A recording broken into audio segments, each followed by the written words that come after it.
Puji Tuhan, pada sore hari ini kita dapat berkumpul kembali dan saya melihat wajah-wajah yang cerah, wajah-wajah yang penuh berkat dari Tuhan. Dan kita semua berkumpul di sini untuk belajar bersama. Dan saya diberi kesempatan untuk memberi renungan, tetapi saya ini bukan apa-apa, saya mau belajar juga gitu ya. Kita belajar bersama. Topik dari Lukas 17:20-25 itu pada topik ini, kerajaan Allah ada di antara kamu. Sekali lagi, kerajaan Allah, kingdom of Allah ada di antara kamu. Lukas 17:20-25. Hari ini cuma 5 ayat saja, ya. Silakan mungkin Bu Mary ya bisa membacakan.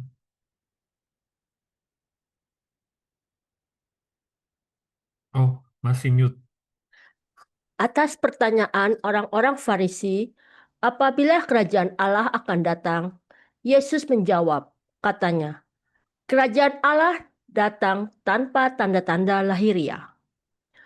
Juga orang tidak dapat mengatakan, lihat, ia ada di sini atau ia ada di sana. Sebab sesungguhnya kerajaan Allah ada di antara kamu. Dan ia berkata kepada murid-muridnya, akan datang waktunya. Kamu ingin melihat satu dari pada hari-hari anak manusia itu, dan kamu tidak akan melihatnya. Dan orang akan berkata kepadamu, lihat, ia ada di sana. Lihat, ia ada di sini. Jangan kamu pergi ke situ. Jangan kamu ikut. Sebab sama seperti kilat memancar dari ujung langit yang satu ke ujung langit yang lain. Demikian pula lah kelak halnya anak manusia pada hari kedatangannya. Tetapi ia harus menanggung banyak penderitaan dahulu dan ditolak oleh angkatan ini. Demikianlah Injil Tuhan.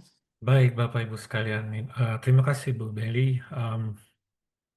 Ayat yang terdiri dari lima ini, saya sempat bingung juga membacanya, karena banyak hal-hal yang sepertinya ada rahasia, rahasia Injil yang perlu kita mendalami lebih jauh. Ada beberapa tafsir yang saya baca, ada beberapa renungan dari romo-romo, dari grup-grup lain, tetapi fokusnya beda-beda. Ada yang fokus pada Roh Kudus, Kerajaan Allah, ya. Ada juga tentang akhir zaman. Nah, kali ini topiknya em, adalah mengenai Kerajaan Allah yang ada di antara di antara kita, di antara kamu, begitu ya. Kita ayat demi ayat em, kita baca. Atas pertanyaan orang-orang Farisi, jadi penulisan Lukas ditujukan di sini terhadap eh, pertanyaan-pertanyaan yang muncul dari Farisi. Apabila kerajaan apabila kerajaan Allah akan datang, menjawab katanya, kerajaan Allah datang tanpa tanda-tanda lahiriah. Menurut Yesus, kerajaan Allah itu datang pada tanda-tanda lahiriah. Loh, kerajaan Allah datang tanpa tanda-tanda lahiriah, tetapi kerajaan Allah itu apa definisinya? Lalu disebut datang tanpa tanda-tanda lahiriah. Kerajaan Allah dalam arti yang luas sepertinya. Kita lihat kedua, ayat berikut. Juga orang tidak dapat mengatakan, lihat, ia ada di sini, ia ada di sana, sebab sesungguhnya kerajaan Allah ada di antara kamu. Di sini dikatakan di sana, jangan lihat sana, jangan lihat sini. tapi kerajaan Allah itu ada di dalam kamu. Ayat 22. Dan ia berkata kepada murid-muridnya, Yesus berkata kepada murid-muridnya, akan datang waktunya kamu ingin melihat satu daripada hari-hari anak manusia itu, dan kamu tidak akan melihatnya. Wow, ini bahasa sastra yang membingungkan saya. Akan datang waktunya kamu ingin melihat satu daripada hari-hari manusia itu, dan kamu tidak akan melihatnya. Ayat berikut, dan orang yang berkata kepadamu, lihat, ia ada di sana. Lihat, ia ada di sini. Jangan kamu pergi ke situ. Jangan kamu ikut. Ini orang akan berkata kepadamu, lihat ini, lihat, lihat sana, lihat sini. Jangan kamu pergi ke sana. Jangan kamu ikut. Lalu 24, sebab sama seperti kilat memancar dari ujung langit yang satu ke ujung langit yang lain, demikian pula lah kelak halnya anak manusia pada hari kedatangannya. Demikian pula lah kelak halnya anak manusia pada hari kedatangannya. Bapak Ibu sekalian, di sini kita lihat eh, kedatangan harinya ini berkaitan dengan apa? Kedatangan Yesus yang kedua kali. Artinya pada akhir zaman nanti Allah sendiri, anak manusia, Yesus akan menampakkan diri di hadapan pada orang-orang yang hidup pada saat itu, dan ia menunjukkan dirinya dan datang untuk kedua kalinya. Yang pertama kali, waktu dia penderita dan seterusnya, lalu dia disalib, lalu bangkit. Ayat 25, ia harus menanggung banyak penderitaan dahulu dan ditolak oleh angkatan ini. Jadi setelah disebutkan anak manusia pada hari kedatangannya, lalu disampaikan bahwa ia harus menanggung banyak penderitaan dahulu dan ditolak oleh angkatan ini.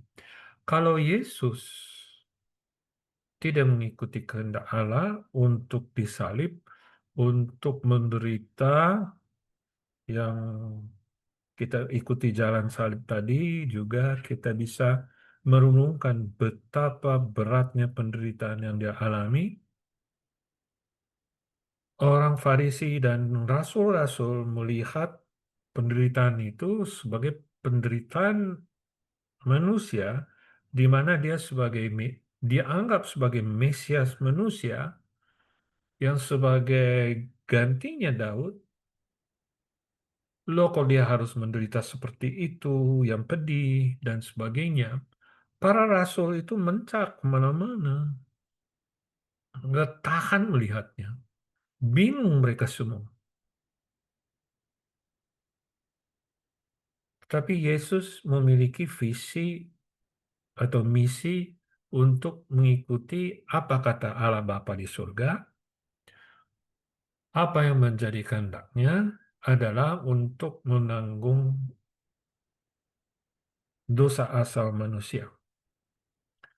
Dosa asal manusia yang dipentaskan oleh Adam dan Hawa, dan kita tahu sendiri ceritanya, bahwa sampai ribuan tahun melewat, di mana muncul ada tokoh-tokoh bangsa, baik Abraham, mm, eh, Nabi Nuh, dan seterusnya, sampai Musa, sampai Yesus, tapi Yesus harus menanggung dosa manusia yang sudah lewat ribuan tahun, ya. Tapi dengan munculnya Yesus, yang mana Yesus mewujudkan diri sebagai manusia, Tuhan manusia, manusia Tuhan, dan dia harus menerima sengsara yang luar biasa itu. Dan dia memang memenuhi maut, kemudian dia makam, tetapi dia 3 hari kemudian dia bangkit. Dan muncullah dia pada pertama kali di hadapan orang banyak. Lalu sebelumnya disebut kedatangan Yesus yang kedua kali, memang tidak disebut 2 kali, tetapi terjadilah uh, nubuat di mana Yesus sendiri yang mengatakan, seperti kilat memancar dari ujung langit satu ke ujung langit yang lain, demikianlah pula kelak halnya manusia pada hari kedatangannya. Saya tidak tahu apakah saya akan bisa melihat kedatangan yang kedua kalinya, tapi sepertinya mungkin di generasi-generasi lainnya. Tetapi pada generasi yang sekarang, kita dapat mempelajari apa yang akan terjadi di masa datang dan apa yang terjadi saat ini. Bagi kita yang menerima kerajaan Allah, yang mana Allah merajai dunia ini, alam semesta ini, dan dia ada Allah Bapa, kemudian diutus Yesus sendiri, lalu dia menerima berbagai siksaan, kemudian ia bangkit, lalu kebangkitan itu di dalam kisah para rasul diberikan bahwa setelah semua semua orang-orang yang percaya dan yakin kepada dia menerima pembaptisan, maka Roh Kudus bersemayam di dalam diri masing-masing. Lalu sekali lagi pada kisah para rasul, Roh Kudus turun menguatkan roh yang sudah memang ada di dalam diri masing-masing. Yesus sendiri mencontohkan pembaptisan melalui saudaranya sendiri, yaitu Yohanes, dan pemunculan Yohanes juga memang diatur, dan pemunculan Yesus melalui Bunda Maria juga memang diatur, dan penyiksaan atau penderitaan yang harus dialami oleh Yesus diatur, dan kita diselamatkan oleh kasih-Nya yang luar biasa, yaitu kerahiman Allah yang kita sebagai pemeluk agama Kristiani, yang agama memeluk keyakinan yang Yesus sendiri membawa, dan kita menerima penderitaan Allah. Dan kita memikul penderitaan itu, maka kita sudah dibersihkan dengan dosa-dosa asal, maka kita menjaga kekudusan melalui Roh Allah, dan juga pengontrolan diri daripada buah keinginan yang datang dari kedagingan kita, dan juga dari kuasa iblis. Kuasa iblis sudah dimenangkan oleh Yesus kalau kita fokus sepenuhnya kepada Yesus, maka kita tidak perlu khawatir, tidak perlu takut terhadap uh, kuasa gelap, tetapi kita bertuju, kita memeluk, kita menerima anugerah terang dari Yesus sendiri. Jadi Bapak Ibu sekalian, berbahagialah kita bahwa kita berada di dalam kerajaan Allah yang tidak terlihat oleh orang-orang yang tidak percaya, orang-orang yang condong sekuler, tidak mau tahu tentang kedatangan Yesus dan tidak melekat pada materialisme yang ada di sekitar kita, tidak eh, tidak terbuai oleh kenikmatan dunia, tetapi kita bertuju pada eh, keabadian surga. Jadi Bapak Ibu sekalian, em, tujuan pokok adalah menuju ke keabadian surga. Itu adalah yang paling pokok. Itu yang tidak bisa diterima oleh orang-orang yang meyakini akan Yesus. Bapak Ibu sekalian, sebagai sharing, eh, saya naik taksi tadi, lalu ngobrol orang Batak ceritanya. Jadi dia tanya, oh Bapak marganya apa? Oh marganya Nonaka ya Jepang ya gitu. Oh, ya memang orang Jepang punya marga ya Nonaka ya. Ada ya. Oh iyalah, ada Tanaka, ada eh, Honda, ada Yamaha dan sebagainya. Itu kan marga ya. Oh terus em, Bapak, saya orang Batak, saya punya marga Manik. Loh berarti sama dengan mirip marga istri saya, Damanik, saya bilang gitu.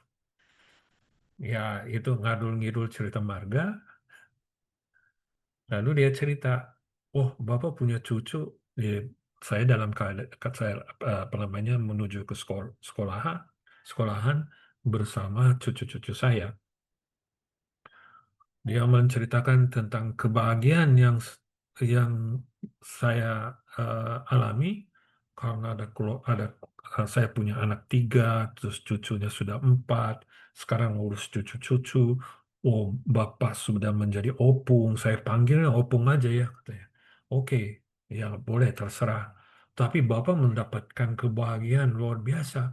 Itu yang harus dituju katanya. Dalam hati apa ya oke memang saya dianugerahkan keluarga dan ini dan itu tetapi tujuan pokok adalah memang dia orang Kristen orang Protestan tapi saya tidak perlu berdebat atau mau ngomong-ngomong atau mau memberi ajaran atau apapun saya nggak mau gitu karena pertemuan saya pendek dan juga ngapain saya begitu ya semuanya kan harus kita proses proses keimanan itu kan harus proses itu. Jadi saya katakan bahwa sedikit saya sampaikan itu duniawi. Oke, saya mendapatkan kebahagiaan duniawi. Lalu dia seolah-olah protes, Bapak sudah dapat semua, sudah luar biasa, sudah punya cucu segala macam. Dalam hati saya bahwa kita berada di dalam kerajaan Allah, Dia mengatur segala sesuatu, Dia memberikan eh, anugerah keselamatan buat kita semua oleh karena Yesus. Dan kita sebagai orang yang percaya akan Kristiani harus memuji, memuliakan, dan memberi terima kasih berupa kasih kepada Allah sepenuhnya secara total buat Dia. Berarti kita harus membangun keluarga yang Kristiani. Harus memberikan doa, harus tumbuh mengajarkan agama dari kecil dan sebagainya. Jadi bukan kebahagiaan yang semu, tetapi kebahagiaan untuk menuju ke surga. Itu yang ada di benak saya dan saya jadi tahu, oh umumnya orang menganggap hal-hal kebahagiaan yang kebahagiaan duniawi.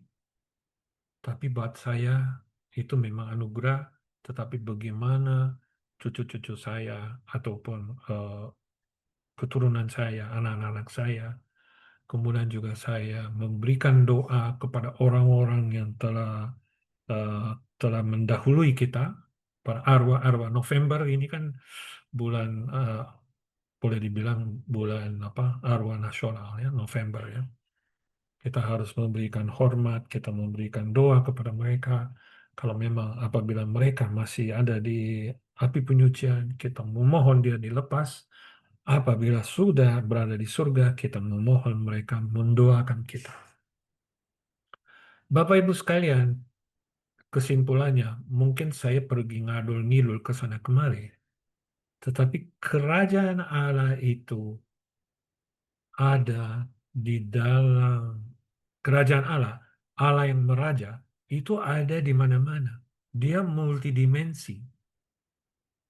Dia bisa mengetahui apa yang kita pikirkan. Dia udah tahu apa kehendak dia di mana panggung sandiwara. Kalau kita dalam tanda petik panggung sandiwara, di mana aku bisa bertemu dengan jodoh ini, jodoh itu dalam pertemuan bisnis, pertemuan berkeluarga, pertemuan dengan siapa saja.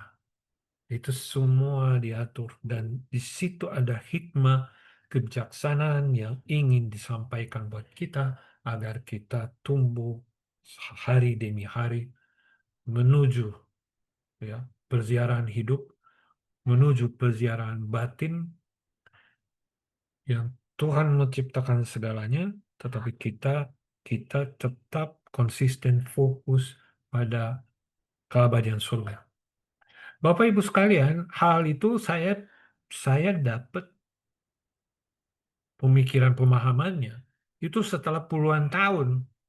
Kalau dulunya saya masa bodoh, tapi sekarang sekarang dengan kita mendalami firman, kemudian mendalami kehidupan kita, apa namanya, mendalami kebijaksanaan, hikmat dalam peziarahan hidup ini, maka kita bisa lebih memahami bagaimana Allah itu begitu baik memberikan kasih kepada kita bahwa memuji memuliakan Tuhan melalui doa kerahiman adalah salah satu wujud kita untuk kita memberikan uh, thanks, kita memberikan uh, balas budi meskipun kami tidak bisa membalas seluruhnya, mungkin hanya 10%, hanya 5%, mungkin cuma 1%.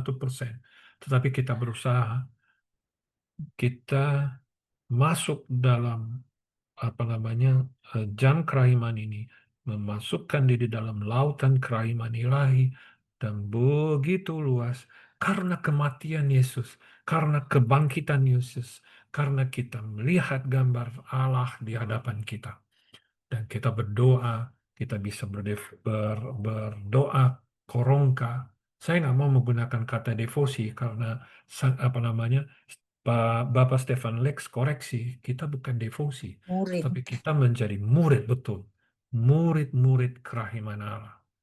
Cantik sekali ya.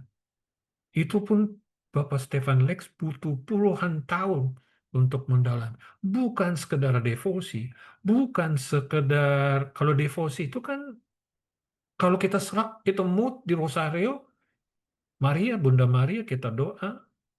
Oke, kalau Jumat, hari Jumat itu ada doa ya. eh, apa namanya? eh, the first, Jumat pertama itu kita doa dan Sakramen Maha sebagainya. Kudus. Iya, devosi itu pilihan. Boleh ikut Rosario penyembuhan, macam-macam devosinya. Tapi kerahiman ilahi itu berbeda. Nah, kerahiman ilahi itu berbeda. Jadi kerahiman Allah merupakan sifat utama Allah yang kita pelajari bersama dan kita masuk di dalam lautan kerahiman itu pada jam kerahiman ini untuk merasakan bahwa kerajaan Allah itu ada di dalam diri kita karena penderitaan yang dialami seperti di ayat 25. Dan di sini disebut sungguh-sungguh kerajaan Allah ada di antara kamu. Kerajaan Allah itu ada di dalam diri kita apabila kita mau mendalami firman-Nya, mau merasakan kehendak Allah di dalam dalam apa namanya, dalam kehidupan kita, entah melalui meditasi boleh, melalui doa yang mendalam, melalui relasi, menggunakan berbagai cara itu silakan, tetapi kita fokus akan ciptaan Allah,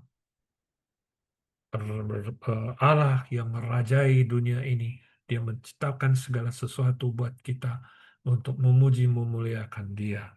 Jadi generasi kita, saya lahir, lalu saya mati, misalnya usia saya saat ini 66 tahun, mungkin setahun atau 5 tahun saya koit, saya lewat, selesai di generasi itu.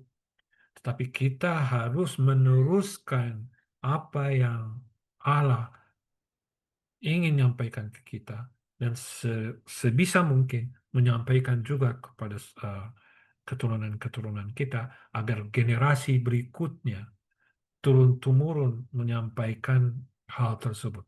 Seperti Bapak Ibu sekalian, Pak, ada perjanjian lama, di situ banyak tokoh-tokoh, lalu ada raja-raja, ada hakim-hakim, raja-raja yang muncul menyampaikan kasih Allah terus-menerus sampai ke keturunan selanjutnya, sampai ke Yesus.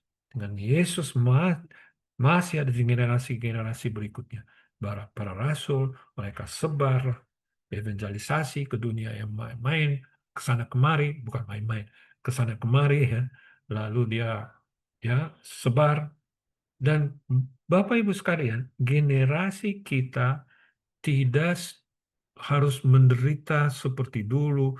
Bagaimana para para apa namanya penulis Injil susah payah dengan Roh Kudus, dengan inspirasi mereka menulis dan sebagainya. Kita sudah dapat semuanya. Kalau ingin mencari Bapak Ibu sekalian bacaan tentang Kristiani, mengenai Katolik, itu kaya sekali, banyak sekali yang ada di sini. Ya, ada obor, ada Canisius dan sebagainya. Fasilitas ada. Kita bisa belajar bersama dalam komunitas. Begitu pentingnya komunitas, kita berkumpul dan belajar. Bapak Ibu sekalian, maaf saya jadi pergi ke sana kemari, tetapi kita perlu review kembali bahwa kerajaan Allah, eh, di mana Allah meraja, Dia menciptakan segala sesuatu untuk kita. Kita perlu merenungkan begitu besar kasih yang Tuhan berikan kepada kita, bahwa kerajaan Allah itu ada di dalam diri kita apabila kita mau mencari, mau eh, menjadi diri kita, ya. Carilah kerajaan Allah, maka Tuhan memberikan kelimpahan. Carilah kerajaan Allah. Carilah, cari tahu tentang Dia. Dan Tuhan memberikan. Maka kita kesampingkan hal-hal yang duniawi, tapi kita ya pada pas jam 3 ini kita mau mendalami, men-sharing, tanya jawab, mau mendengarkan renungan dari Bu Faria dan sebagainya. Puji Tuhan Bapak Ibu sekalian, kita harus banyak-banyak memuji memuliakan Tuhan atas segala rahmat berkat yang Tuhan berikan kepada kita. Sekian dulu dari saya. Mohon maaf kalau apabila em, saya udah kesana kemari. Mungkin pasti ya, pasti Bu Faria bisa menambahkan sebelum masuk ke renungan tentang poin-poin dari Santa Faustina. Dan nomor-nomornya Bapak Ibu sekalian dicatat pada buku ya, kitab suci ya, yang berkaitan dengan perikop kedatangan kerajaan Allah. Kedatangan kerajaan Allah terdiri dari 37 ayat, tapi kita eh, tadi ya sempat baca yang 20 sampai 25 saja. 20 ya, 25 saja ya. Terima kasih. Baik, terima kasih Pak Helmi atas sharingnya. Jadi kita di sini kerajaan Allah ada di antara kita. Ini konsep yang sangat penting dalam iman kita, terutama dalam ajaran Yesus Kristus. Arti luasnya yaitu kerajaan Allah ada di antara kita, berarti bahwa Allah telah hadir dan aktif dalam kehidupan manusia melalui Roh Kudus dan melalui Yesus Kristus. Baik, kita bisa lanjutkan dengan Bu Faria untuk menyimpulkan lebih tepat untuk korelasi bersama Injil. Terima kasih Bu Pak Helmi. Kita lanjutkan Ibu Faria. Ya, oke. Terima kasih Pak Helmi sudah memberikan pencerahan pada sore hari ini. Teman-teman, kita semua tahu ya di dalam doa Bapa kami, datanglah kerajaan-Mu. Nah, kita sendiri selalu mengucapkan dan kita minta, datanglah kerajaan-Mu. Ya, kerajaan Allah itu betul-betul sudah datang. Karena setiap hari, setiap saat kita minta, datanglah kerajaan-Mu. Dan Yesus mengatakan kerajaan Allah datang tanpa tanda-tanda lahiriah. Jadi ini menarik ya, bahwa kita jangan terpatok pada tanda-tanda lahiriah.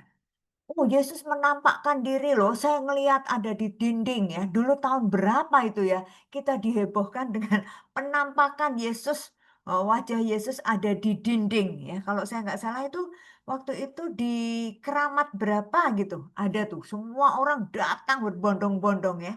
Saya pernah diajak teman saya, lihat-lihat, saya bilang nggak usah karena Yesus sudah ada di dalam hati saya. Saya nggak kepingin gitu. Yang dilihat lagi cuma di dinding gitu loh. Waduh, yang di dinding kan cicak-cicak ya. Cicak yang ada di dinding, bukan Tembok Bu Yesus Faria ada di. bayangannya tuh. Hah? Keramat 5, Tembok. keramat 5. Iya, Nah, ya di betul di tembok, keramat. di tembok itu Keramat 5 Iya, bayangannya. di betul. tembok. Iya, Ya, di betul. dinding. Keramat 5. Makanya Iya, saya betul Bu. bilang, Yesus saya nggak di dinding, Yesus saya ada di hati saya, ya kan? Ya. Nah, lalu betul di sini Yesus juga mengatakan ada orang yang mengatakan lihat dia ada di sini atau dia ada di sana gitu kan ya. Tetapi Yesus hari ini menekankan kembali menyadarkan kita bahwa sesungguhnya kerajaan Allah ada di antara kamu. Nah, tadi kalau kita menyimak ya dari uraian Pak Helmi tentang kerajaan Allah itu apa sih sebenarnya? Kerajaan Allah itu adalah Allah yang menjadi raja. Ya. Dan kita doa Bapa kami tadi, datanglah kerajaanmu. Itu artinya, mari Tuhan jadilah raja di dalam hidupku. Nah, kalau kita berani mengundang Yesus menjadi raja, datanglah kerajaanmu, berarti mari Tuhan jadilah raja di dalam hidupku, itu artinya banyak. Yang pertama, kita harus menyadari bahwa kalau Yesus menjadi raja, nah kita ini siapanya? Kita pantas menjadi apanya? Hamba atau menjadi sahabat raja? Atau beranikah kita mengatakan aku permaisurinya raja? Dan seterusnya ya, itu gambaran atau renungan saya. Saya menjadikan diri saya sebagai apanya Yesus saat Yesus datang menjadi raja di dalam hidupku, gitu ya. Nah, oke, apa nih sebenarnya? Menarik. Apa yang dimaksud dengan kerajaan Allah ada di antara kamu? Sebenarnya kerajaan Allah yang dimaksud siapa sih? Saya rasa semua dari kita, semua umat Katolik tahu, datanglah kerajaanmu. Nah, itu kita semua sepaham. Kita semua sepakat bahwa kita merindukan Allah yang hadir. Dan Allah hadir di dalam diri Yesus Kristus Sang Putra. Ya, itu sudah jelas. Maka kalau kita punya konsep yang jelas ya, bahwa kerajaan Allah adalah sepenuhnya dalam diri Yesus. Dan sekarang Yesus mengatakan, kerajaan Allah ada di antara kamu. Artinya apa? Yesus mau mengatakan, aku ini wakil dari Bapakku. yang bertahta di kerajaan surga sekarang ini sudah ada di tengah-tengah kamu.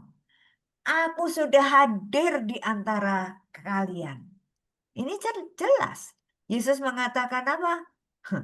Karena begitu besar kasih Allah Bapa kepada dunia, maka ia mengaruniakan putranya yang tunggal, yaitu Yesus, supaya siapa yang percaya dia tidak akan binasa. Dan kita semua tahu kehadiran Yesus sebagai pengganti, bukan pengganti ya, mewakili wajah Allah. Karena akhirnya Yesus mengatakan, aku dan Bapa adalah satu. Jadi kerajaan Allah di sini bukan bukan secara fisik, istana raja, bukan. Tetapi kerajaan Allah itu adalah Yesus sendiri. Yesus yang mewartakan, Yesus yang menyampaikan pesan Bapanya. Ya, Yesus yang adalah Tuhan mau datang ke dunia ini sebagai manusia yang sama persis seperti kita, kecuali dalam hal dosa. Dan kita semua tahu kapan Yesus ada di dunia ini. Sejak dia inkarnasi. Ya, sabda menjadi manusia. Nah, itulah awal mula Yesus datang ke dunia ini. Awal mula kerajaan Allah ada di tengah-tengah dunia ini. Yaitu sabda yang menjelma menjadi manusia. Oke, berarti kalau kita konsepnya sudah jelas bahwa kerajaan Allah itu adalah kehadiran Yesus yang mewakili, ya, yang diutus oleh Bapanya, mewakili dengan penuh kuasa Bapanya. Karena Yesus mengatakan, aku dan Bapa adalah satu.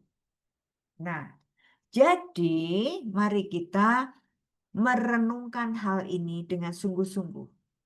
Sesungguhnya kerajaan Allah ada di antara kamu. Bagi saya bukan hanya di antara kamu, tapi sungguh kehadiran Allah, kerajaan Allah ada di dalam hatiku.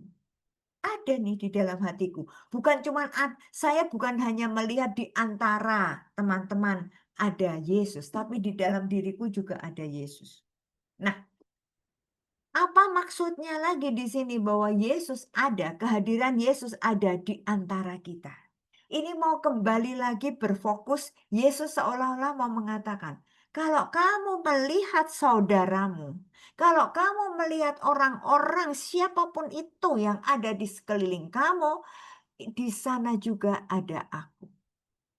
Nah, ini menarik. Jadi kerajaan Allah itu kehadiran Yesus, sosok Yesus, pribadi Yesus yang hadir di setiap manusia.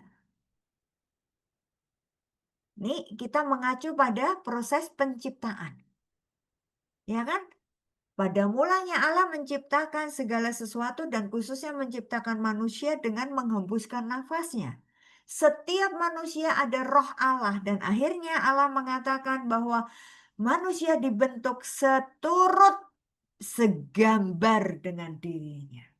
Jadi kalau kita sudah konsepnya tadi jelas bahwa kerajaan Allah itu adalah kehadiran Yesus, kehadiran Allah dalam diri sepenuhnya Yesus Kristus sebagai manusia, tinggal di antara kita, ya. Berarti kita mau diajak melihat setiap manusia itu adalah wajah-wajah Yesus sendiri. Nah, jadi kalau kita punya konsep yang jelas bahwa di dalam setiap wajah-wajah teman-teman kita, lingkungan kita, keluarga kita, itu adalah Yesus sendiri, maka betul nanti penghakiman terakhir Yesus mengatakan, siapa yang melakukan belas kasih kepada orang paling hina ini, ia telah melakukan untuk aku. Dalam banget ini. Dalam banget bahwa kerajaan Allah ada di antara kamu. Di antara kita sendiri juga ada, di dalam diri kita juga ada. Karena Yesus mengatakan, setiap kali kita makan hosti, siapa makan tubuhku dan minum darahku, aku di dalam dia dan dia di dalam aku. Sangat jelas bahwa Yesus benar-benar ada di dalam diri kita. Nah, kita semua umat Katolik nih yang kumpul di Zoom ini, semua dari kita makan hosti itu. Artinya bahwa semua dari kita itu ada Yesus di dalam diri kita. Sehingga semakin nyata Yesus mengatakan, aku ada di antara kamu.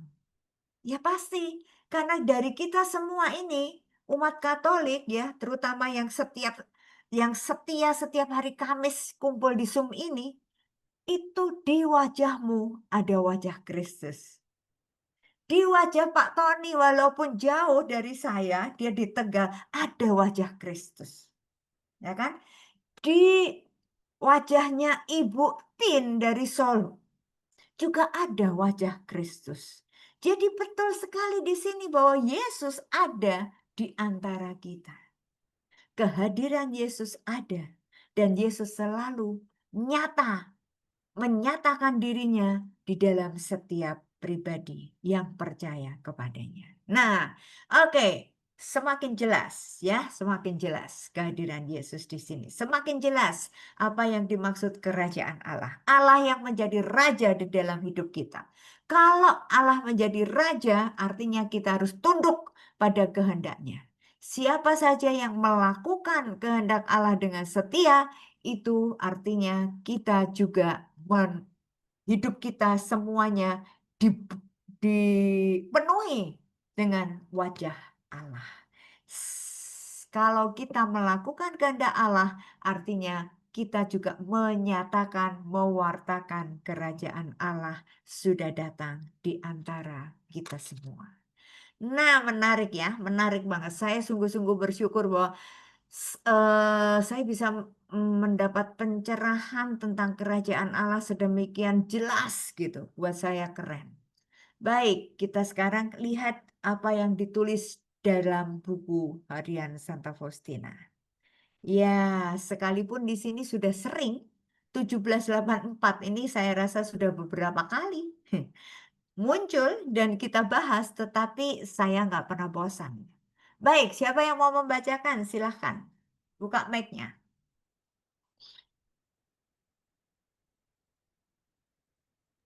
Saya ya, Ci. Ayo, boleh Feli. BHSF 1784. Hari ini dalam kurun percakapan yang panjang, Tuhan berkata kepadaku, betapa besarnya keinginanku untuk menyelamatkan jiwa-jiwa.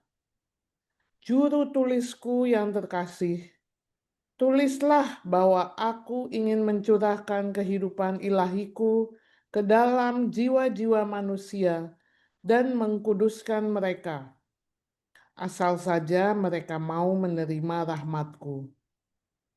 Orang-orang yang dosanya paling berat pun akan mencapai kesucian yang tinggi kalau mereka mau berharap kepada kerahiman-Ku. Lubuk hatiku yang paling dalam penuh dengan kerahiman yang selalu mengalir. Dan semua itu dicurahkan ke atas semua yang telah Kuciptakan. Ya, baik, terima kasih Val. Nah, teman-teman di sini coba kita lihat ya. Yesus berkata kepada Faustina, betapa besarnya keinginanku untuk menyelamatkan jiwa-jiwa. Lalu perintahnya, juru tulisku yang terkasih, tulislah bahwa aku ingin mencurahkan kehidupan ilahiku ke dalam jiwa-jiwa manusia dengan menguduskan mereka, asal saja mereka mau menerima rahmat-Ku. Jadi sebenarnya Yesus mau datang untuk hadir dan tinggal ke dalam jiwa-jiwa manusia. Ya, asal kita juga mau menerima rahmat Tuhan. Asal kita juga mau membuka hati kita menerima rahmat Tuhan. Jadi bagi saya di sini keselamatan itu memang betul 100% inisiatif dari Yesus dan Yesus sendiri yang rela berkorban di kayu salib untuk menyelamatkan kita, semua umat manusia. Tetapi kalau ada umat manusia yang tidak mau menerima rahmat ini, ya artinya tidak menemukan keselamatan. Contoh real, sampai saat ini masih banyak kok orang manusia yang tidak percaya bahwa Yesus itu sungguh-sungguh datang untuk menyelamatkan manusia. Banyak saat ini juga orang yang tidak percaya bahwa Yesus adalah juru selamat umat manusia. Yesus yang adalah datang dari Tuhan dan Dia adalah Tuhan yang akan menyelamatkan. Banyak yang masih nggak percaya. Yesus masih ditolak di mana-mana sampai saat ini. Jadi, ini tergantung dari kitanya. Tergantung dari kita. Dari pihak Yesus jelas. Yesus mau menyelamatkan. Tapi dari pihak manusianya, mau nggak kita menerima rahmat itu? Dan kita punya hak, punya dikasih kebebasan sebebas-bebasnya. Ya atau kita no. Mau menolak atau mau menerima. It's up to you. Tergantung dari kita sendiri.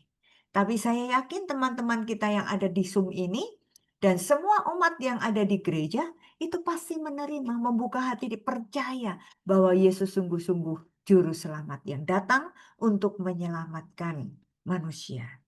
Nah, Feli, ini masih ada lanjutannya nih, Vel, dan ini yang paling penting. Silahkan.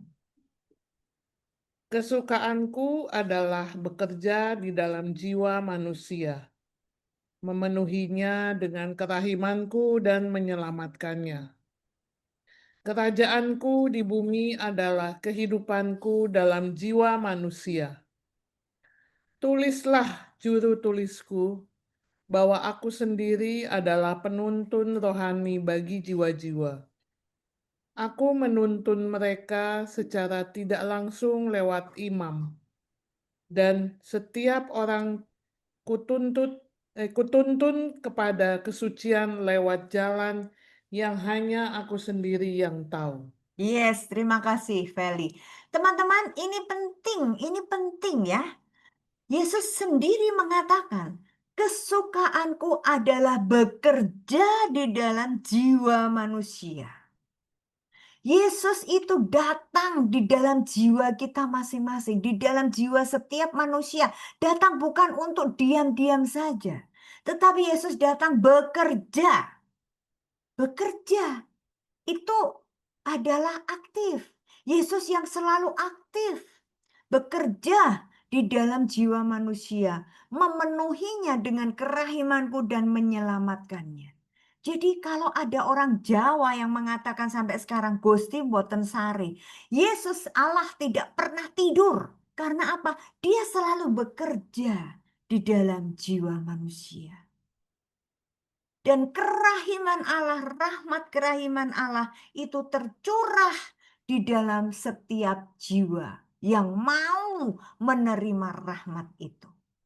Sehingga Yesus mau mengatakan apa? Kerajaanku di bumi ini adalah kehidupanku di dalam jiwa manusia. Teman-teman, ini yang menjadi poin utama buat kita. Harus kita sadari bahwa Allah menjadi raja, kerajaan Allah ada di dalam diri kita, karena Allah mengatakan, aku datang ke bumi ini dan hidup di dalam setiap jiwa manusia. Wow, keren kan? Luar biasa kan? Jadi hidupku bukan aku lagi, tetapi Yesus yang ada di dalam aku. Itu kata Santo Paulus. Sejak kita dibaptis, sejak kita menjadi pengikut Yesus, sejak kita mengakui bahwa Yesus adalah guru dan Yesus adalah Tuhanku, maka hidup kita ini berubah. Hidup kita ini dirubah, ya. Dirubah oleh Yesus. Cara merubah dan kapan berubahnya nggak ada yang tahu, itu misteri. Maka betul Yesus mengatakan, aku sendiri adalah penuntun rohani. Jadi teman-teman, kita sendiri selalu dituntun oleh Allah melalui Roh Kudus-Nya. Roh Kudus itu Roh Allah yang ditinggalkan bagi murid-muridnya.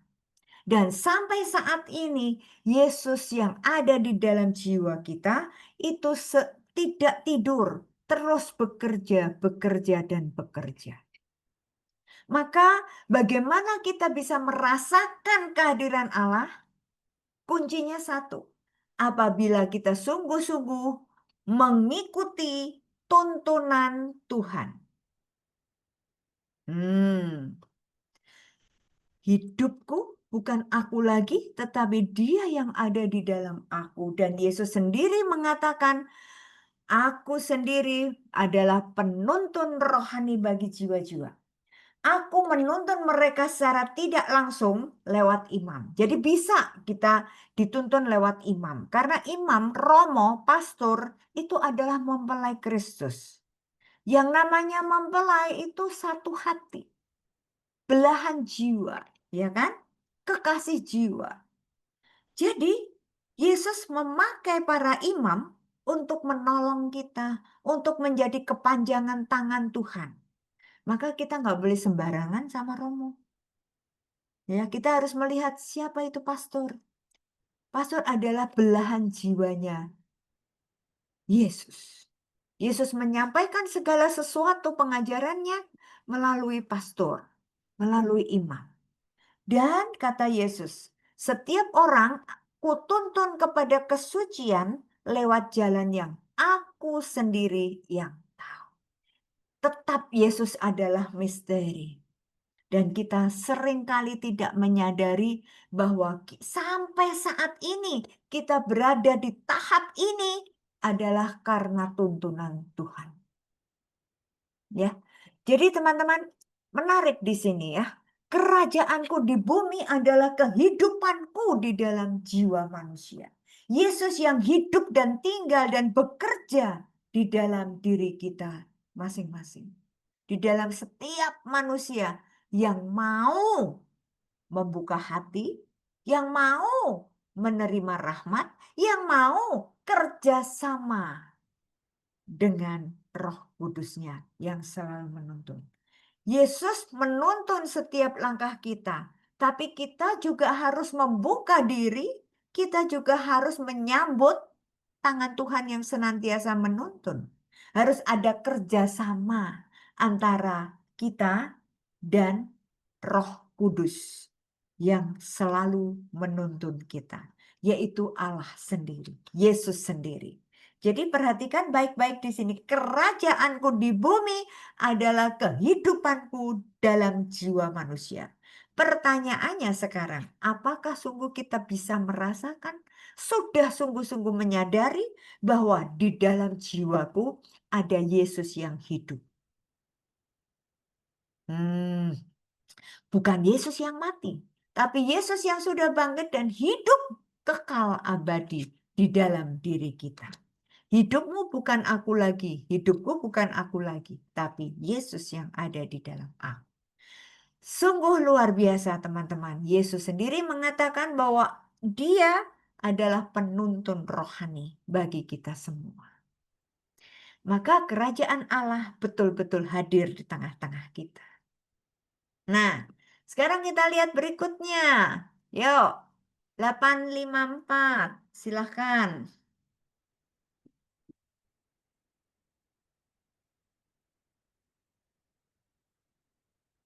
Ya, Bu Agnes. Suaranya Bu Agnes, suaranya belum ada. Oke. Ya. SF 854, 29 Yes. Desember. Hari ini sesudah komuni kudus, aku mendengar suatu suara di dalam jiwaku. Putriku, bersiaplah karena aku akan datang secara tak terduga. Yesus, engkau tidak mau memberitahukan kepadaku saat yang sangat aku rindukan? Putriku, ini demi kebaikanmu sendiri. Engkau akan mengetahuinya, tetapi tidak sekarang. Tetap waspada. Oh Yesus, lakukanlah padaku sesuai dengan kehendak-Mu. Aku tahu Engkau adalah juru selamat yang maha rahim, dan Engkau tidak akan mengubah sikap-Mu terhadapku pada saat kematianku. Terima kasih. Ya, oke, terima kasih Bu Agnes. Ya. Wah, coba ya kita simak pelan-pelan ya, apa artinya ini? Faustina mengajarkan kepada kita, sesudah komuni, aku mendengar suatu suara di dalam jiwaku. Wah, saya berkali-kali mencoba merenungkan hal ini. Saya bilang, Tuhan, saya juga rindu, saya juga kepingin bisa mendengar suara-Mu dalam jiwaku ini, Tuhan. Tapi jujur sampai sekarang saya belum pernah mendengar secara jelas gitu ya. Atau saya tidak menyadari suara Tuhan. Setiap habis selesai komuni saya berusaha untuk diam, saya berusaha untuk merasakan hadirat Tuhan. Tapi kadangkala saya bisa merasakan terharu. Tapi kadangkala sunyi senyap, gak ada apa-apa, seolah-olah tidak terjadi apa-apa. Nah, saat tidak terjadi apa-apa itulah saya sedih. Saya mengatakan, Tuhan, kenapa saya tidak bisa merasakan atau mendengar, nggak usah sampai mendengar deh, merasakan suara Tuhan.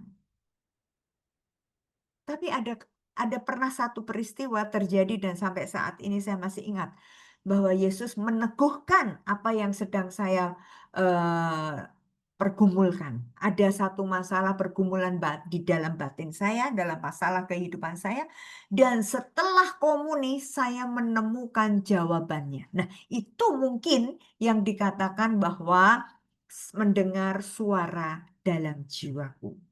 Itu yang saya yakini.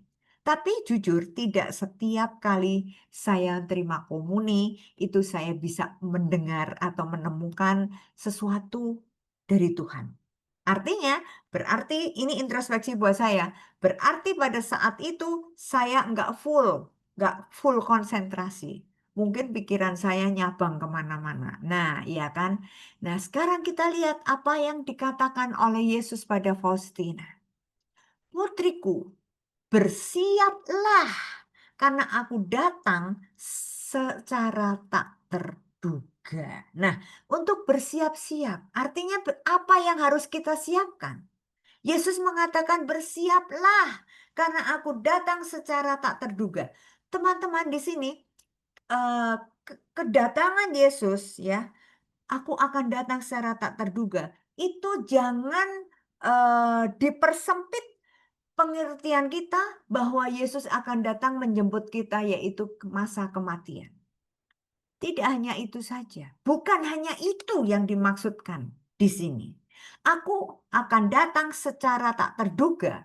Itu ya seperti tadi yang dialami oleh Faustina. Kadangkala dalam kita duduk manis di gereja, mungkin sedang adorasi atau sedang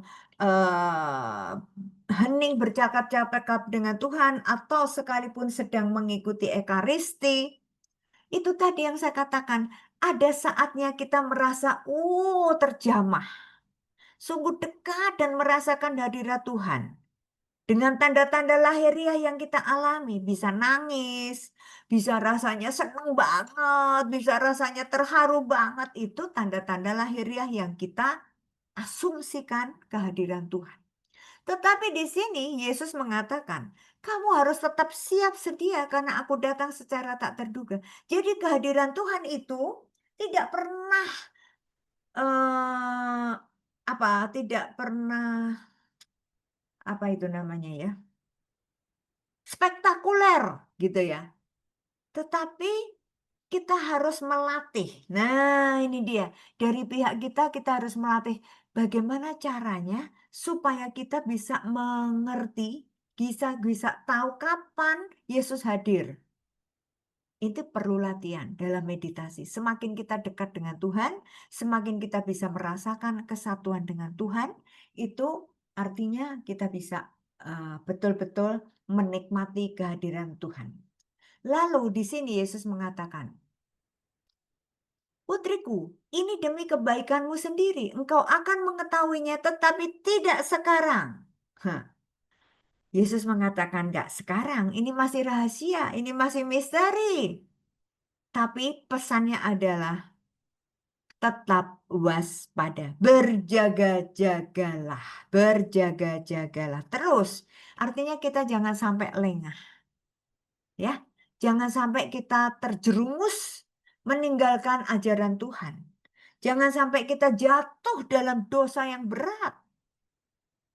Kalau saat kita berdosa dan Yesus datang, gimana? Kita nggak siap. Itu yang dimaksud tetap waspada, tetap siap-siap, karena kedatanganku tidak ada yang tahu. Ya. Lalu, mari kita belajar seperti Faustina. Yesus, lakukanlah padaku sesuai dengan kehendak-Mu. Ini persis doa kita. Bapa kami, jadilah kehendak-Mu di atas bumi seperti di dalam surga. Itu doa kita, bukan? Yesus, lakukanlah padaku sesuai dengan kehendak-Mu. Jadilah kehendak-Mu di atas bumi seperti di dalam surga. Jadi kalau kita mau mengikuti kehendak Tuhan, setiap langkah kita tadi dikatakan Yesus sendiri yang menjadi penuntun rohani bagi kita, dan kita peka, kita mau terus-menerus belajar mengikuti tuntunan Tuhan, maka disitulah kerajaan Allah semakin nyata di dalam diri kita. Kita akan diubah sehingga kita semuanya akan memancarkan kehadiran Tuhan. Dan itu nanti akan terjadi bahwa sungguh kerajaan Allah ada di antara kita. Setiap kali dari kita memancarkan sinar kemuliaan Allah, karena Allah yang ada di dalam diri kita, Yesus melalui Roh Kudusnya menuntun setiap langkah kita, dan kalau kita sungguh-sungguh mau melakukan kehendak Bapa, kehendak Yesus, maka disitulah semua orang akan merasakan kehadiran Tuhan. Baik, Bu Agnes, ini masih ada lanjutan, Bu Agnes. Pada saat ini, Engkau menunjukkan kepadaku begitu banyak kasih yang istimewa, dan sekarang Engkau rela turun untuk menyatukan dirimu denganku. Kalau semua ini sudah merupakan cara yang sedemikian mesra dan sangat baik, aku mengharapkan agar dapat saat kematianku bahwa bahkan lebih dari itu. Engkau, ya Tuhan Allahku, tidak akan berubah. Engkau selalu sama. Langit dapat berubah, tetapi halnya semua yang diciptakan dapat berubah. Tapi Engkau Tuhan selalu sama dan akan bertahan sampai selama-lamanya. Maka datanglah sesukamu dan kapan saja dengan Engkau mau. Bapa kerahiman yang terbatas, aku anakmu menantikan dengan rindu kedatanganmu. Oh Yesus, Engkau bersabda dalam Injil suci, atas dasar kata-katamu, aku menghakimi Engkau. Baiklah, Yesus, aku selalu berbicara tentang kerahimanmu yang tak terselami, maka aku percaya bahwa Engkau akan menghakimi aku sesuai dengan kerahimanmu yang tak terhingga. Iya, baik. Terima kasih Bu Agnes. Ya. Teman-teman, ini mesti kita baca pelan-pelan, ya, supaya kita ngerti apa maksudnya.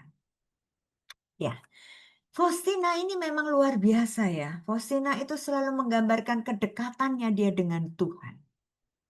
Faustina bicara banyak dengan Tuhan. Dan hampir setiap saat dia bisa komunikasi dengan Yesus. Ya, Faustina menyadari, engkau menunjukkan kepadaku begitu banyak kasih yang istimewa. Dan sekarang engkau rela turun untuk menyatukan dirimu denganku. Teman-teman, mari kita juga belajar melihat hal-hal yang terjadi dalam hidup kita. betapa banyaknya kasih Tuhan yang sudah dinyatakan untuk kita. Kita ini hidup sampai saat ini karena semata-mata kasih Tuhan. Kasih dan kerahiman Tuhan itu dinyatakan di dalam hidup kita. Nah, lalu lihat apa kata Faustina. Kalau semua ini sudah merupakan cara yang sedemikian mesra dan sangat baik, aku juga mengharapkan nih, aku juga berharap agar nanti pada saat kematianku, Engkau ya Tuhan Allahku tidak akan berubah. Kalau sekarang aja saya merasakan betapa besar kasih-Mu, apalagi nanti saat aku mati. Aku percaya Tuhan bahwa Engkau tidak pernah berubah. Kasih-Mu tidak akan pernah berubah. Dulu, sekarang, dan sampai selama-lamanya. Engkau tetap sama. Yaitu Yesus Allah yang mencintai dengan sepenuh hati. Itu keyakinan Faustina. Mari kita juga punya keyakinan. Kita melatih supaya keyakinan itu terus-menerus ada. Dan makin hari makin bertambah. Semakin yakin bahwa Yesus sungguh-sungguh mencintai kita, semakin hari semakin dalam. Ya, tidak pernah berubah. Dahulu, sekarang, dan sampai selama-lamanya. Kan ada lagunya kan? Yesus tidak akan berubah. Ya, dulu, sekarang, dan sampai selama-lamanya. Nah, maka kata Faustina, datanglah sesukamu dan kapan saja engkau mau. Lihat. Kehadiran Yesus itu Faustina sampai membuka hati. Kubuka hati untuk Roh-Mu Tuhan. Yang penting pintu hati kita sudah terbuka. Yesus, mari Tuhan datang. Kapan saja engkau mau datang terserah. Kita jangan kasih jam waktu untuk Tuhan. Tuhan, saya mau jalan-jalan dulu ya. Kamu nggak usah datang dulu. Kamu pergi-pergi dulu aja. Saya nggak mau diganggu dulu. Waktunya nanti datang kalau saya lagi butuh. Nanti kalau saya lagi susah, nanti kalau saya lagi punya keperluan, Tuhan baru saya datang kepadamu dan aku minta engkau datang untuk menyelesaikan masalahku. Nah, gubrak dah kalau kayak gitu. Ya, jadi kita jangan ngatur Tuhan, tapi mari kita belajar seperti Faustina. Datanglah sesukamu dan kapan saja engkau mau. Yang penting hati kita siap. Yang penting siap. Dan beranikah kita mengatakan bahwa Tuhan, aku sungguh menantikan dengan rindu kedatangan-Mu. Ya, berani nggak? Anamnesa yang TPE yang lalu. Kedatangan-Mu kami rindukan.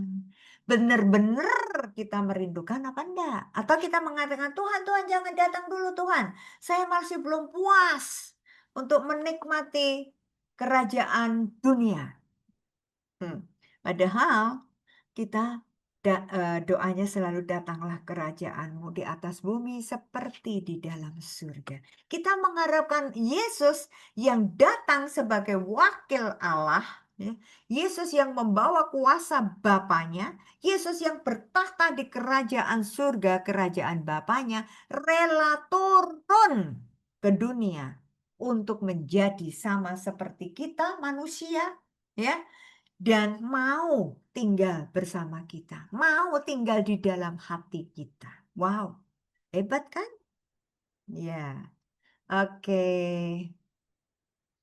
Nah, oke, selanjutnya.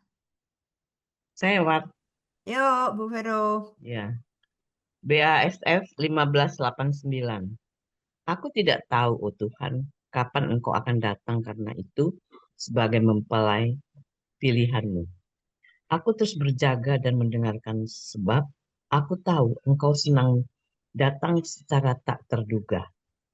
Tetapi dari jauh, hati yang murni sudah akan merasakan Engkau, oh Tuhan. Dalam ketenangan dan keheningan, aku menantikan Engkau, ya Tuhan, dengan kerinduan yang membara di dalam hatiku dan dengan keinginan yang tak terpadamkan. Ya, terima kasih Bu Vero. Lihat Sama-sama. teman-teman di sini. Faustina pun mengatakan, Tuhan, aku nggak tahu kapan Kau akan datang. Tetapi Tuhan, aku terus berjaga dan mendengarkan. berjaga, selalu siap, dan selalu buka telinga, ya, mendengarkan bisikan dalam jiwa. Bab Yesus kapan mau ngomong? Aku siap.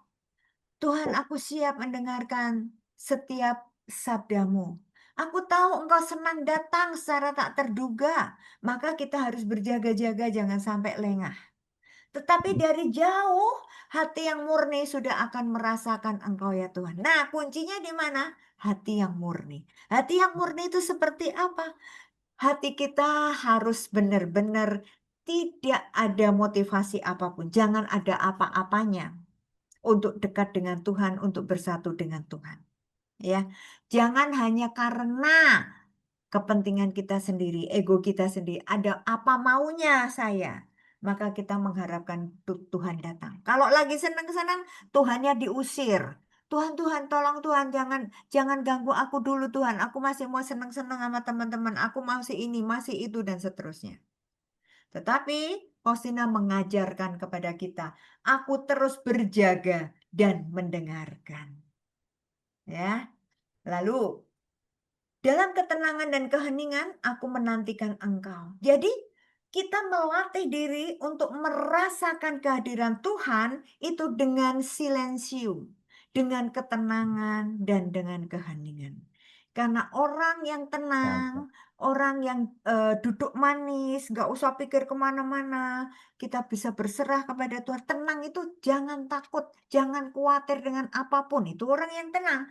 Kalau orang yang khawatir, aduh besok makan apa, aduh besok bagaimana, nanti ke depan 10 tahun lagi bagaimana, itu orang nggak tenang. Kalau orang yang tenang itu pasti orang yang sungguh-sungguh berserah. Yakin, nggak usah khawatir, nggak usah takut, karena Yesus ada bersama kita. Nah, maka teman-teman mari kita melatih hati kita, diri kita, jiwa kita harus dilatih untuk selalu menjaga ketenangan jiwa, dan selalu hening, ya, tenang, nggak usah mikir gusrah-gusruh, nggak usah khawatir, ya, tenang. Dan dalam keheningan kita mau sungguh-sungguh serius menikmati kehadiran Allah, merasakan dan mendengarkan Yesus berbicara apa untuk kita, ya. Oke. Nah, Bu Vero, tunggu. ya, Ya, ini aku masih lanjut nih. merasakan bahwa Ya, cintaku, ya, aku merasakan bahwa cintaku akan dikau semakin berkobar-kobar dan akan membubung ke surga laksana nyala api pada akhir hayat, dan pada waktu itu segala keinginanku terpenuhi. Maka datanglah ya Tuhanku yang teramat manis, dan bawalah hatiku yang bahagia ke rumahmu di kawasan yang paling indah di surga, tempat kehidupan abadimu berlangsung. Hidup di dunia ini ibarat suatu sakratul maut. Hatiku sadar bahwa ia diciptakan untuk surga. Baginya, lembah-lembah kehidupan ini tidak menarik, karena tanah airku ada di surga. Inilah yang kuimani dengan teguh. ya. Baik, terima kasih Bu Vero. Ini di sini Sama-sama. lagi-lagi si Faustina mengharap kedatangan Tuhan.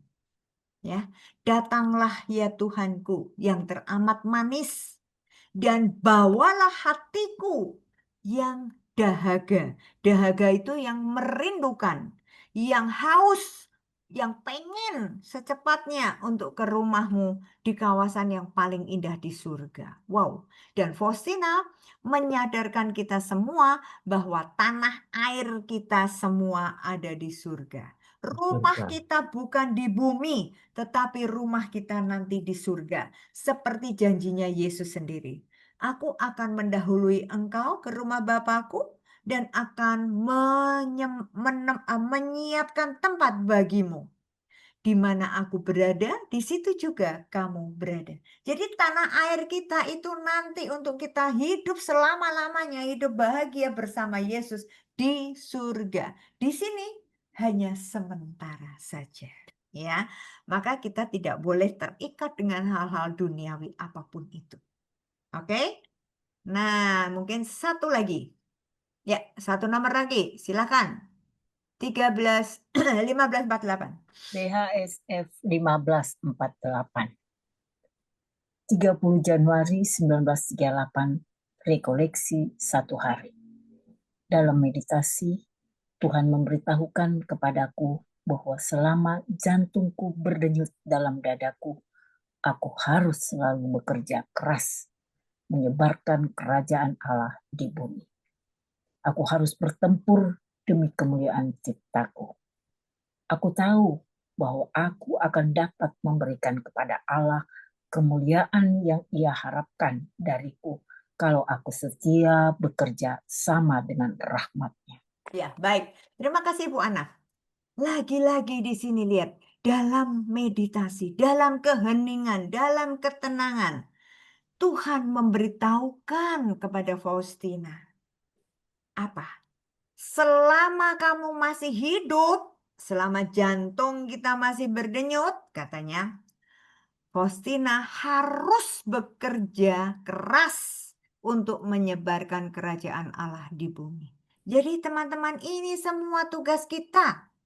Kita dipanggil sebagai murid Yesus, kita harus mengikuti panutan guru kita. Yesus sendiri yang menjadi penuntun rohani buat kita semua. Maka kita diutus untuk mewartakan, menyebarluaskan kerajaan Allah di bumi. Jadilah saksi Kristus, menyebarluaskan kerajaan Allah di bumi. Artinya apa? Kita harus mewartakan kasih Tuhan. Kita harus membagikan belas kasih Tuhan kepada sesama. Ya kan? Bagaimana caranya? Caranya nomor 1 harus kita alami dulu. Kita mengalami kasih Tuhan, kita mengalami belas kasih Tuhan, sehingga kita bisa dan mampu, karena kita sudah punya belas kasih Tuhan, kita mampu membagikan kasih Tuhan, belas kasih Tuhan kepada sesama. Jadi menyebarluaskan kerajaan Allah, tadi kan dikatakan bahwa Allah telah meraja di dalam hati kita, jiwa kita semua. Kerajaan Allah sudah ada di tiap-tiap jiwa kita.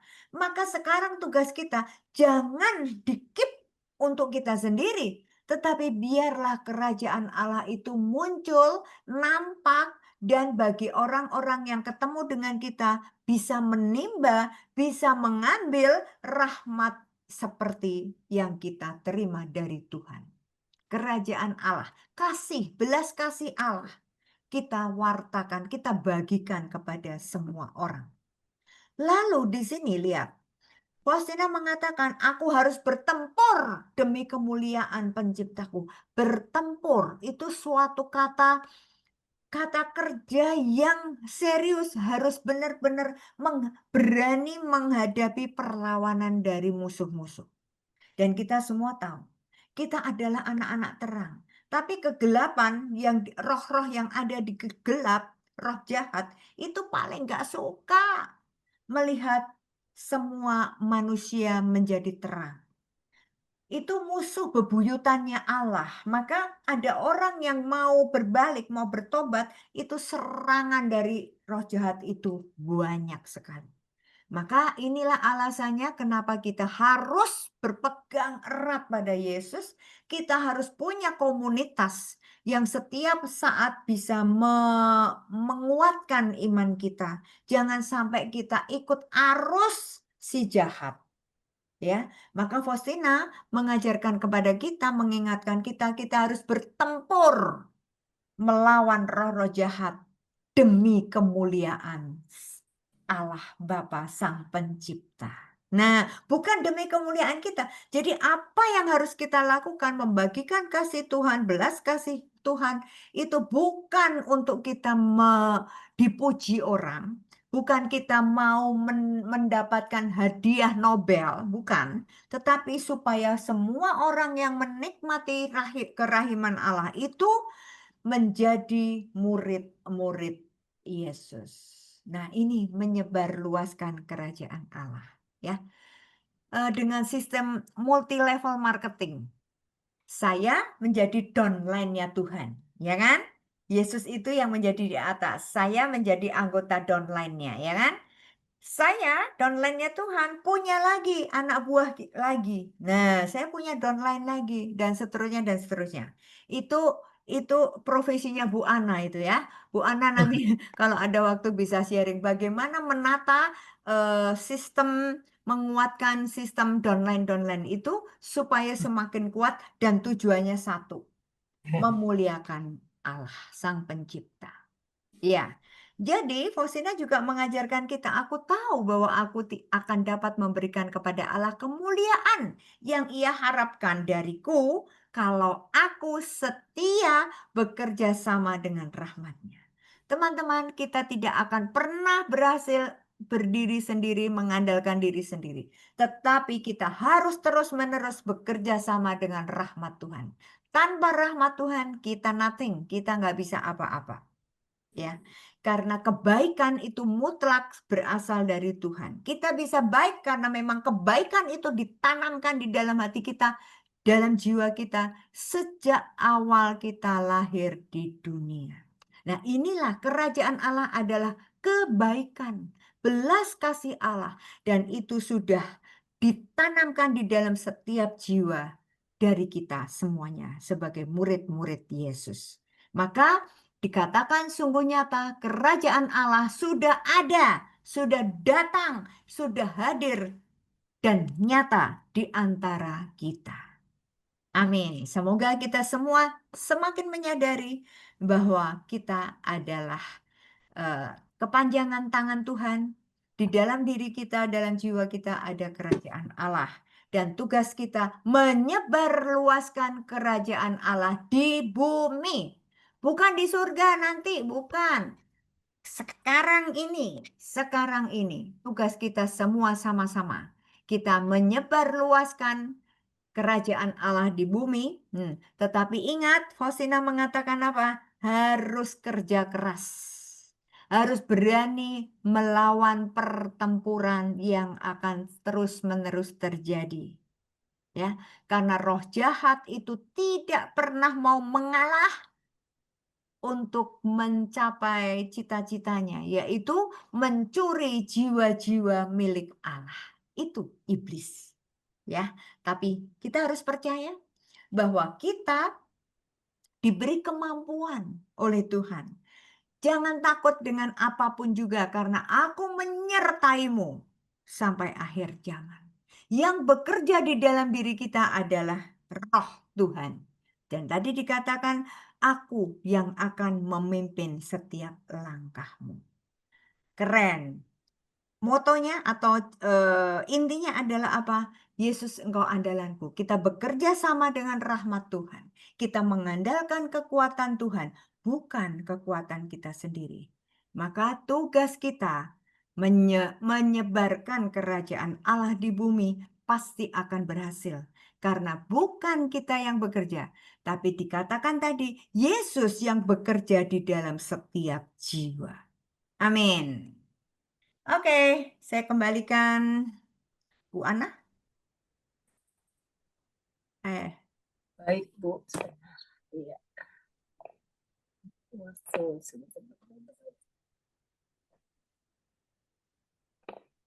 Oh, kenapa ini nggak bisa ya? Terima kasih Bu Varia atas paparannya buku BHSF yang hari ini BHSF 1784, BHSF 854, BHSF 1589, BHSF 1548. Wow. Wah, ini apa ini yang mau di-sharingkan ini?